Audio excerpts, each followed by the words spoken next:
The Plotcast Podcast with the Potty Plotters, sponsored by Green Blooms, floral design at an affordable price. Hello, and I know, yes, we're still here, and this is episode 23 of the Potty Plotters Plotcast podcast.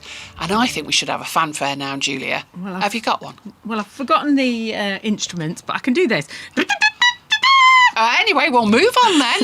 But thank you for that, Julia. And yes, I'm Elaine. And I'm Julia. And if you'd like to get in touch, oh blooming heck, I've left the card. I have to write it down. I can remember it. You can. I'm spitting. I spat all over the microphone. You can't. I can. Go on then. Let's have a test. I feel like I'm a mastermind now. Right. It's It's Facebook, Instagram and Twitter at Potty Plotters. Looking at Gareth, nod, yes. TikTok at The Potty Plotters. Email us naughtycorner at pottyplotters.uk. And our website is pottyplotters.uk. You see, I can't give you a round of applause because I've got no idea if you're right or not. So shall I go and find my shed? Shall I get in the shed? Gareth, that's all right. No, we're all right. OK, well, we'll waffle through that. Well done indeed. You. And actually, somebody has been in touch, and it's a very brave person indeed, because it's Dave from Derby. And Dave is actually a plot holder at this very site where we are sitting. And he caught me, Julia, at the gate. Goodness, he is honestly, brave, isn't he? I know. And I could not believe, because he accused me then and there of being responsible for the late sowing of his parsnips. Now then, sadly, Dave had been listening and catching up rather than following. So he is just caught up on parsnips last week. Very late, Dave. But we will take the blame if it's our fault, as you know, for anything. But the podcasts that we record are relevant to the time of year for the weather conditions and planting seeds and plants too. So there we go, David. And if you are on site, please lock the gate, lock yourself in, and I'll come and find you. You will find that if you press that button, I am not responsible for your parsnips. No, but David, what I would say is set them anyway. Do it, follow our trick, set them anyway. You're going to get smaller parsnips, but you'll still get parsnips. And size isn't everything, David. Right then, moving on, onward and upward. This week we're going to be talking about loads and loads of stuff, including sowing carrots, potting on squashes, setting pumpkins in the muck heap. Oh, I love a muck heap. Dahlias, making comfrey tea, greenhouses, making wigwams. I'm just looking round, climbing beans, and let's plant some cabbages outside too, if anybody's got a minute. So, a full session for everyone. So, pin back your ears, sit in a comfy chair, and let's get ready to fumble. Contact the Potty Plotters anytime on Facebook, Twitter and Instagram at Potty Plotters, or email naughtycorner at pottyplotters.uk. The first thing we're going to talk about today then is setting carrots in the soil. So outside, I can tell you that the soil is now warm.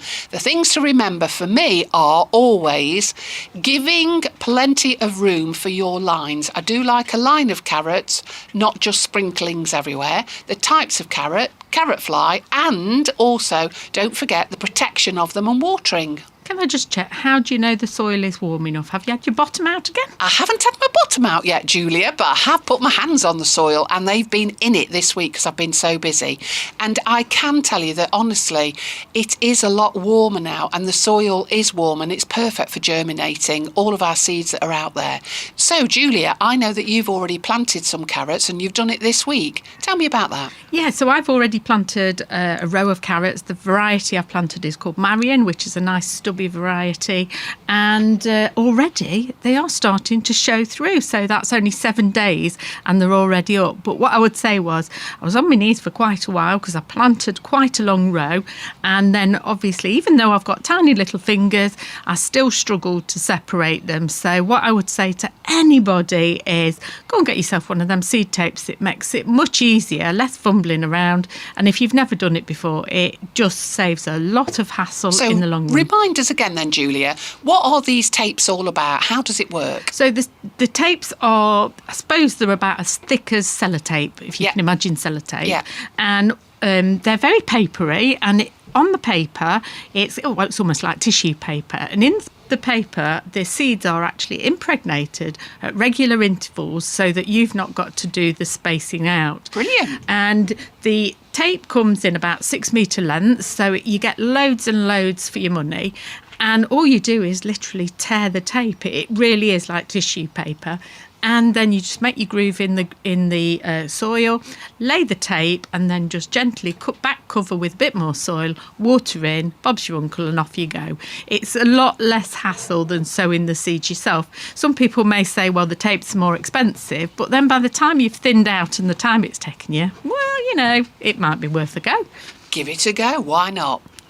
But, of course, the most important thing, no matter whether you're doing it with tape or whether you're doing it and sitting there like I have and thin them out, is you need to cover them. You need to cover your carrots, otherwise you'll have carrot fly. When you say cover them, what do you actually mean? Well, I cover them with a product called Enviromesh, which is a very tight netting. Or I have seen people use the old net curtains that your grandmother used to have up. But obviously don't go for any of those with fancy patterns with big holes in, otherwise the carrot fly will just get through, won't it? And I always used to plant my carrots in dustbins, the old metal galvanised dustbins that are around 3 foot tall. And what I found is they never ever got attacked by carrot fly. What I did find was that I did need to thin them out though quite regularly, but put them out of the way. And all I did was a scattering on the top of the bin, which I'd filled with compost, multi-purpose compost, and absolutely brilliant. So that's what I would recommend. Evidently, carrot fly can't fly that high. Oh, I think they're starting to learn how to fly that high, because I think they're parachuting in now. So even though we've done them high, I've still had issues with them. But like you say, a big dustbin, you might get away with it. But I think personally, growing carrots is one of the biggest taste differences to what you get in the supermarket. So give it a go. Either seed tape, go and get yourself a packet of carrots. There's all different varieties. There's little round ones, and they're perfect for kids because they grow really quickly. I don't want a small round one, I want a long one. You want everything long, don't you? The Plotcast podcast with the Potty Plotters, sponsored by Green Blooms.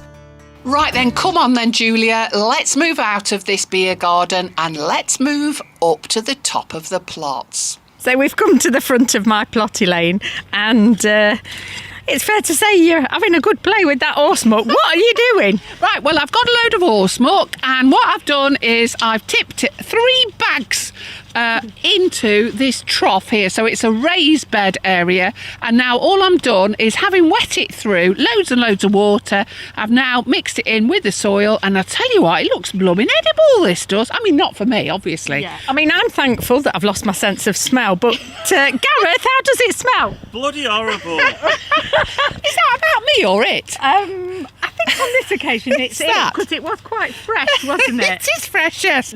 So all that we've got here is we've got jack-o'-lantern, and this is absolutely blooming lovely, Julia. Well done on behalf of me. Yeah, we only planted that 2 weeks ago in episode 20. No, 3 weeks ago, wasn't it? Episode 20, yeah. We're on 23. This is 23. So. Okay, and look at it. It looks really healthy, well grown indeed, about 6 inches in height, 2, 4, 6, 6 leaves. That'll do me. And all I'm going to do now is squeeze its bottom and loosen the roots. Oh, look at the roots on that. Blooming lovely, Julia. And much. Down with your little tiny spade, which I would call a trowel, but there you go. And all I'm going to do is take the label out, plant it. Now I've got my gloves on and squish it. Elaine, darling, if it's going in fresh horse muck, will it damage it? Because normally we're told not to plant in fresh horse muck. No, they love it. Absolutely love this. So not a problem at all. And look, it looks happy. If a plant could smile, it would be laughing.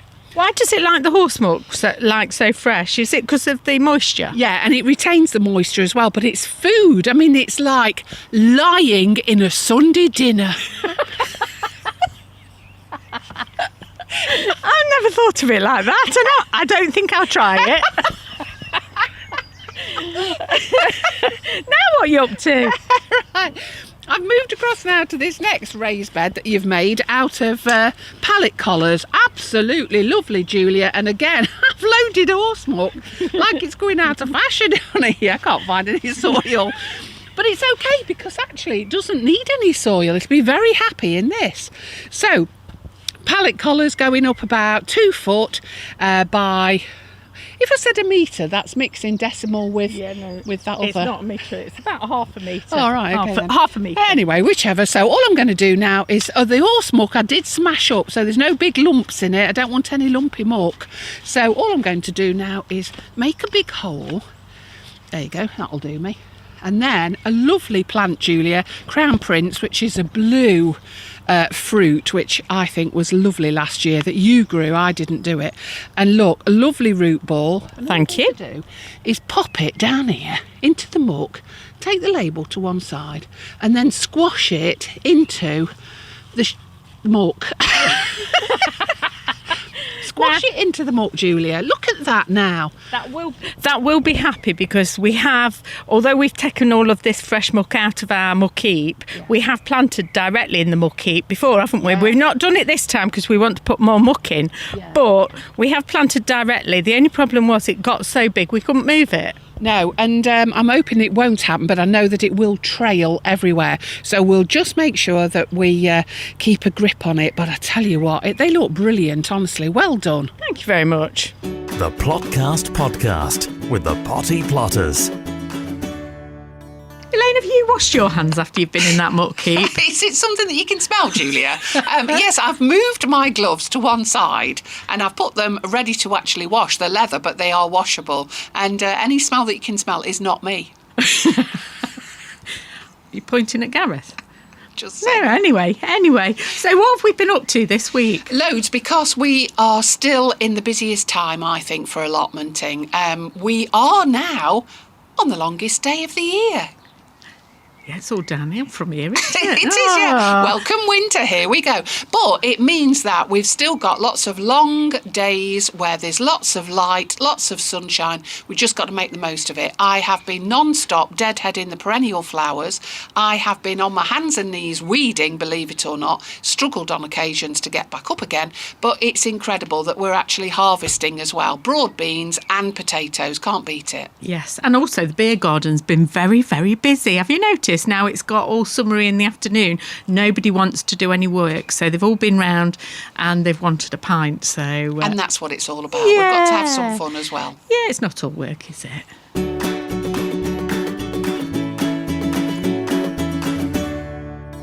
So I've been allowed to talk again. This is unusual, but thank you, Elaine. And we're talking sponsorship. So, as we mentioned last week, we're now being sponsored.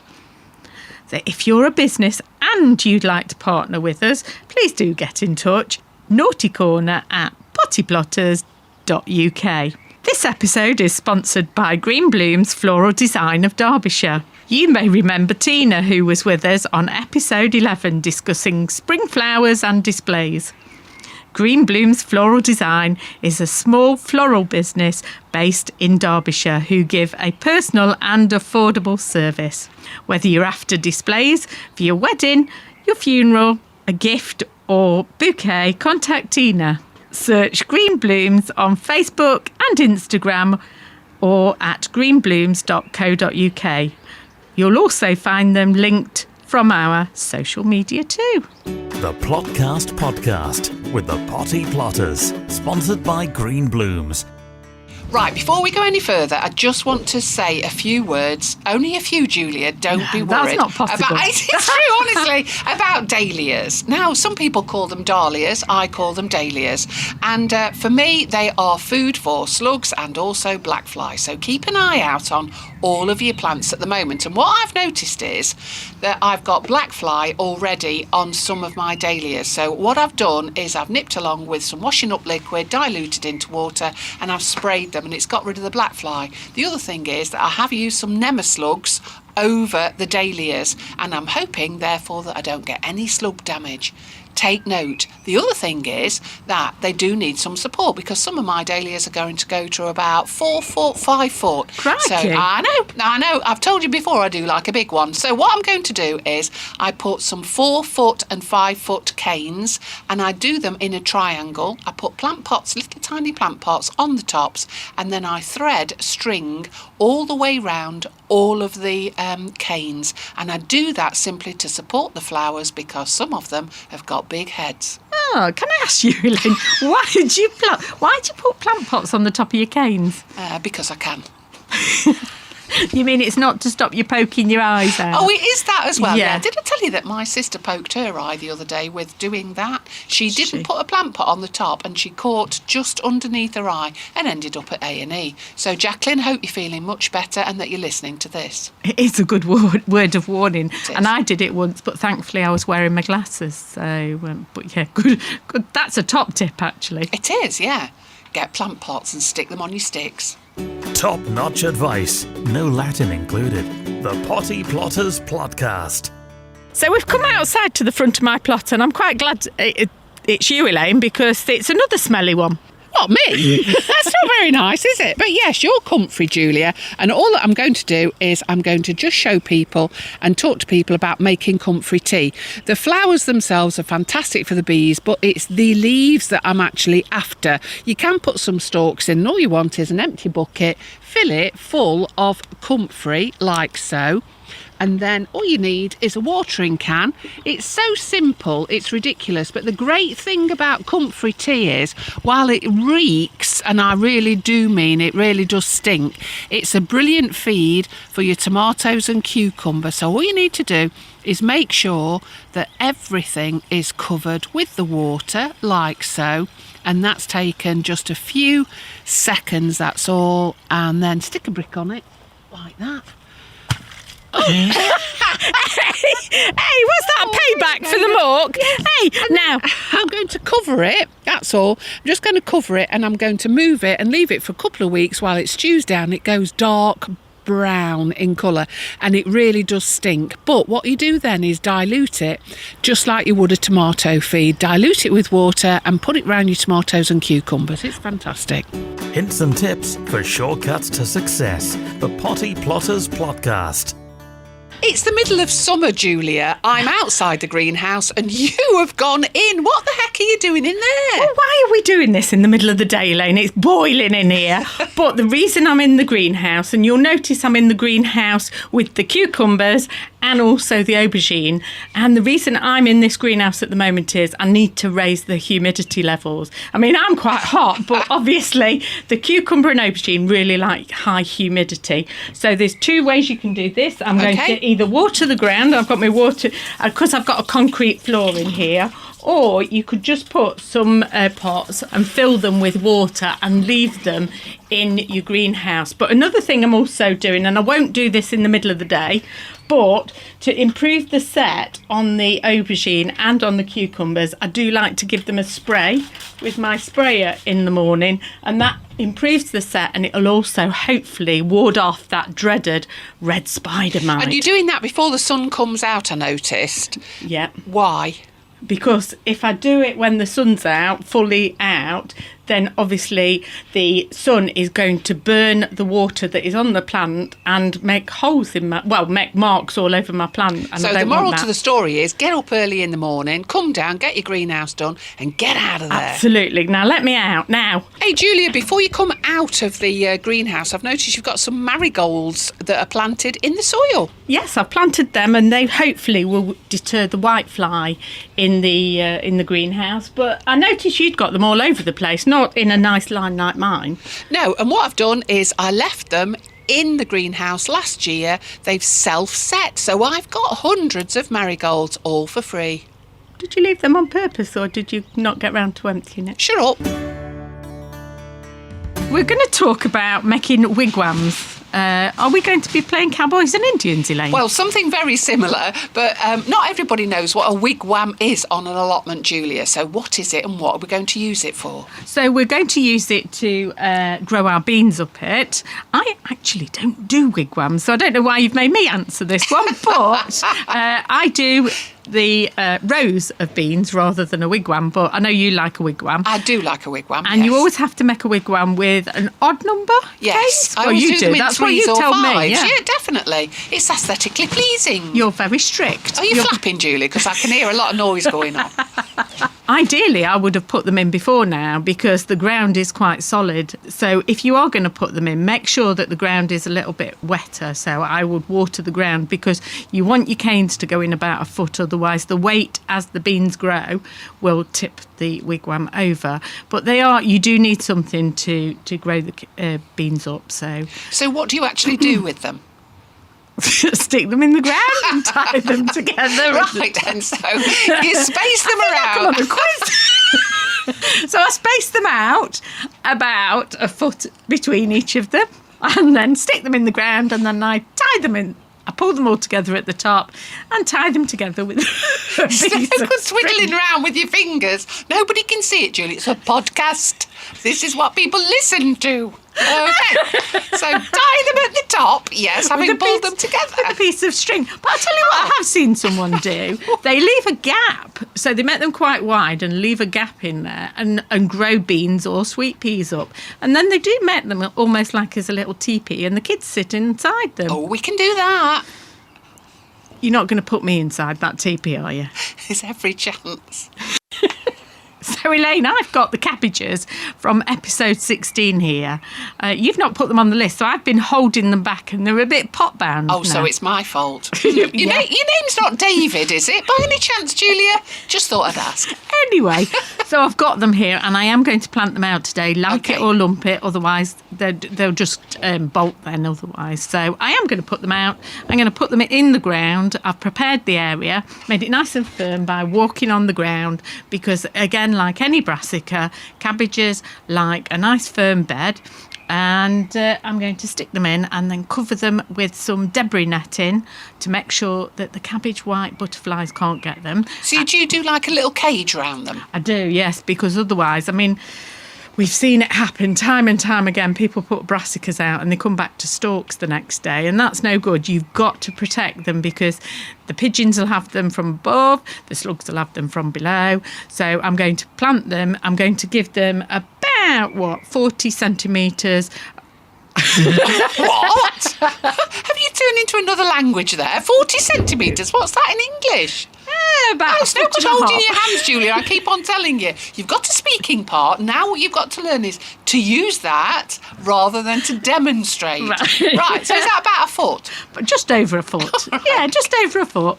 And I plant them with reasonable spacing, and they're going to look quite small when you first put them in, but they do need room to grow. Don't we all?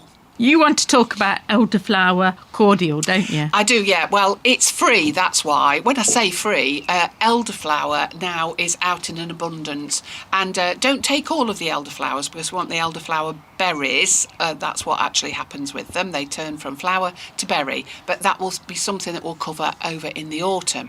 So all I can say is that to make elderflower cordial is so simple. I just think it's one of those things that children love making. And I used to do it when I was little with all of my brothers and sisters. We used to go round and collect elderflower. Now then, elderflower is not cow parsley. And now that sounds simple, but it's not. How can someone tell? Well, because Julia, elderflower smells of elderflower. Cow parsley is something that grows on the hedgerow, but it looks like elderflower. So what I would say is look for an elderflower tree, and if you smell it, it smells of elderflower. Cow parsley does not smell of elderflower. That's the first lesson. Right then, so all you need is 20 to 25, it's not an exact science, heads of elderflower, but you need to take them when the sun is shining because then the flowers are all out and they're at the most pungent. All that you do is you put them into a great big bowl and you add around 1.5 litres of boiling water. Make sure there's no insects, by the way. Get rid of all of them. Otherwise, that's a vegetarian thing. You wouldn't like them then, would you? So all that you have to do is pour the boiling water on, so you're scalding the elderflower, and then what you do is you add the zest of 3 to 4 lemons. If you want to put in an orange in that as well, you can, but not the whole orange, just the zest. Add that to it, put a cloth over and leave it overnight to steep. That means that it's just going to take all of the flavours. Then what you do the next morning, all you have to do is to strain it, get all of the elderflower off and all of the zest, and you add a bag of sugar, and a bag of sugar weighs 1 kilogram. Now then, I'm dead shocked that I remembered that, but it does, and it's just a granulated bag of sugar, and it doesn't matter how cheap it is, the cheaper the better, who cares? And then add that to now the water that now will taste of elderflower mixed with the lemon. Now what I want you to do is to chop the lemons up and get all of the juice out and add that to that mix, and then simmer just for a few minutes whilst all of the sugar dissolves. And now what I want you to do is to boil it for around 3 minutes, that's all. And then all you've got to do is bottle it. I would advise to keep it in the fridge, because when it is that it starts to... Ferments?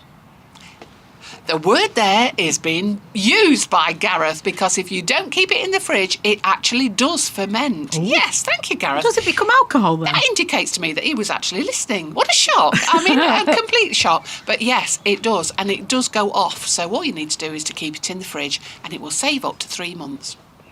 And you dilute it? Yes, used as a cordial. Do you want to know the speaking part? Thanks.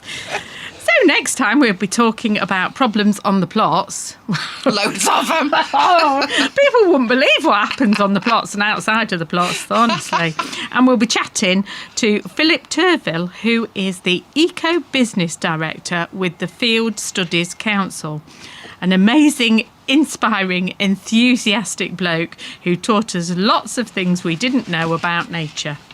But before then, plenty of time for you to get in touch and tell us about your allotment problem and what you have done about it.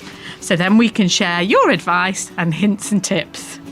The Plotcast Podcast with the Potty Plotters. Sponsored by Green Blooms. Floral design at an affordable price is an Amberland Media production.